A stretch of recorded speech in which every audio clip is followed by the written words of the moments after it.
All right, welcome to the Explainer. We're going to jump right in today because something huge is happening on India's roads. I'm talking about a massive shift, one that's all powered by electricity. The source material for this explainer starts with this really bold statement. It's not a maybe or a what if, it's a flat out declaration. So let's spend the next few minutes really digging into what's behind this.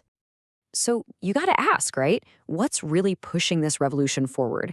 I mean, why is this change happening so fast and with so much energy right here, right now? Well, the answer is actually pretty amazing. See, electric vehicles, or EVs, they're not just some new kind of car. The real story here is that they're a single solution to three of India's biggest, most persistent problems. Okay, so let's break that down. What are these three big problems that make going electric such a perfect solution for a country like India? It really comes down to three things, three huge pillars: energy security, cleaner air, and cost savings. We're talking about securing the country's energy, cleaning up the environment, and literally putting money back in people's pockets. Okay, first up, energy security. And this is a huge deal. Think about it. India imports more than 85% of its crude oil. That makes the whole economy really vulnerable to whatever happens with global oil prices. So every single EV that gets plugged in, that's one small step away from that dependency. It's about keeping money inside the country and building a stronger, more self-sufficient economy. And second, the impact on air quality it's instant.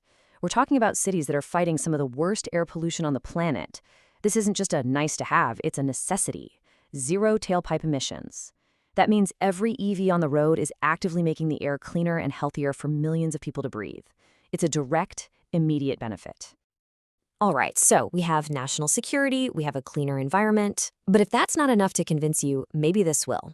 The third reason is probably the most powerful one for most people: what it does for your wallet. And honestly, the numbers here are just, wow. They're pretty stunning. Just look at that difference. It's absolutely staggering. We're talking about paying maybe 10 times less for every single kilometer you drive. Now, just stop and think about that for a second. What does that mean for your daily commute, for your family's budget, for a small business trying to manage delivery costs? It's not just a small saving, it's a total game changer. And when you see it laid out like this in a chart, the gap just looks massive, doesn't it? And remember, this isn't a one-time thing. Over the entire life of a car, these little per kilometer savings, they add up to a truly incredible amount of money. Okay, so we've got these incredible benefits, right? But what's actually making it happen? What's taking it from a good idea to reality? Turns out there are a few key things that are basically hitting the gas pedal on this whole revolution. Yeah, this isn't just happening on its own. It's more like a perfect storm of factors coming together. First, you've got serious government support. Policies like the FAME 2 scheme are putting real money back in people's pockets, making EVs cheaper to buy. Then you have the tech. Battery prices, the most expensive part of an EV, have dropped like a rock, almost 90% in the last 10 years. And finally, you have more and more places to charge up.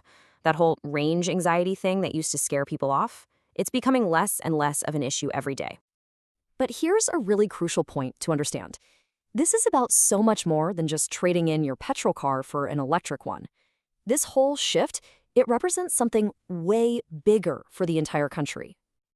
The source material actually wants us to think about EVs differently. Don't just think of it as a vehicle. Think of it as a catalyst.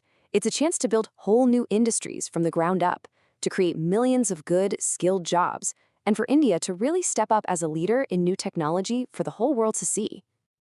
And look, this isn't something that's coming soon. It's not some dream about the future.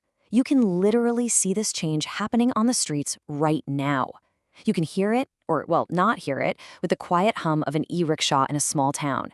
You can see it in the new electric cars and buses on the roads in the big cities. The proof is right there all around us. So when you put it all together, the money, the environment, the technology, what's the big takeaway? What's the final verdict from our source material? And there you have it. The conclusion is just crystal clear. We're not waiting around for the future to show up. We're living in it. The electric age of transportation in India, it isn't coming, it's already here. And that leaves us with one last, pretty powerful thought. This revolution, it's not a spectator sport. It's going to involve everyone, whether you're buying a car, starting a business, making policy, or just living your life. This change is going to touch all of us. So the real question is, what part are you going to play in it?